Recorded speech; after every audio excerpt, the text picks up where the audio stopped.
About this Superfly Cadillac ever since I was a kid. This car does make it a lot easier to look cool, though. Dude, without a doubt, are you kidding me? Welcome back to Hollywood Bulletin. Today we uncover the real reason why the hit reality show Counting Cars came to an end, a program that reached audiences far beyond the United States. Born as the third spin-off of the hugely popular Pawn Stars, this Las Vegas-based series followed the daily operations at Count's Kustoms, the custom garage owned by the larger-than-life and sometimes controversial Danny Koker, known to fans as the Count. With its mix of car restorations, motorcycle makeovers, and plenty of drama between Danny and his crew, the show quickly became a fan favorite. Viewers loved seeing the conflicts, the creative builds, and the behind-the-scenes personalities. And for 10 seasons, from 2012 until 2021, Counting Cars kept its audience entertained.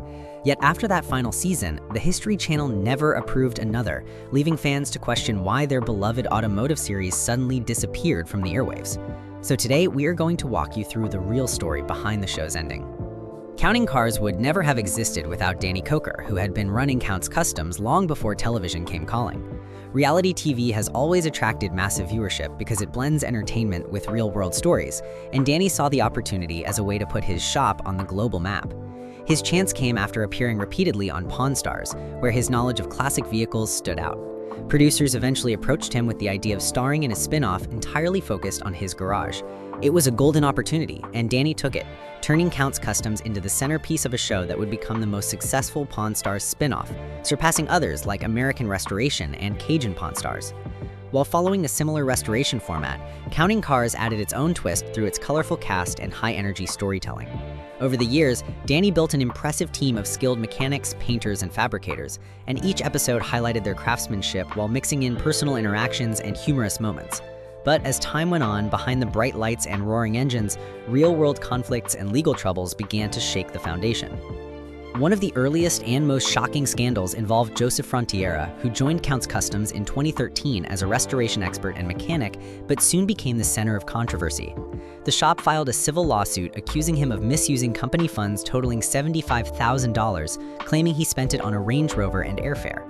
The suit also alleged that Joseph created unauthorized signature stamps of Danny and Kevin Mack, using them to sign checks without consent.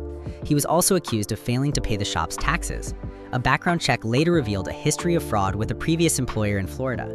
This scandal not only damaged the shop's reputation, but also led to Joseph being erased entirely from the show's history. His name and appearances removed from all official records, his time at Count's Kustoms reduced to a ghost chapter in the series' legacy. Unfortunately, this was not the last time legal trouble would make headlines. Another high-profile case came when Jeanette and Paul Hurt sued Count's Kustoms for withholding $50,000 and failing to deliver a promised vehicle. In 2013, the couple approached the shop to build a 1967 Ford Mustang Coupe as a birthday gift. Former employee Scott Jones initially assured them the build would cost $50,000 and might be featured on Counting Cars, with an extra $20,000 covered by the producers. But after the deal was made, they were told the car would no longer appear on the show and that Scott Jones was no longer with the shop. The cost of acquiring the base vehicle jumped from $11,000 to $30,000, and when the project was finally delivered, it was neither completed properly nor the model they had ordered. A refund was requested but never given. This lawsuit, along with others, painted a picture of growing tensions between the shop, its clients, and its image on television. Beyond the legal issues, fans began noticing cracks in the authenticity of the show. Many scenes appeared overly staged, with customers always delighted on camera, while online reviews told a different story.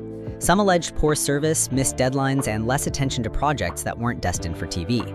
The portrayal of the shop as always friendly, cooperative, and running on tight budgets also clashed with Danny's real-life success and comfortable lifestyle.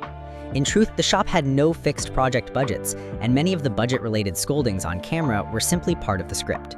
While these dramatic touches boosted entertainment value, they also chipped away at credibility for some viewers.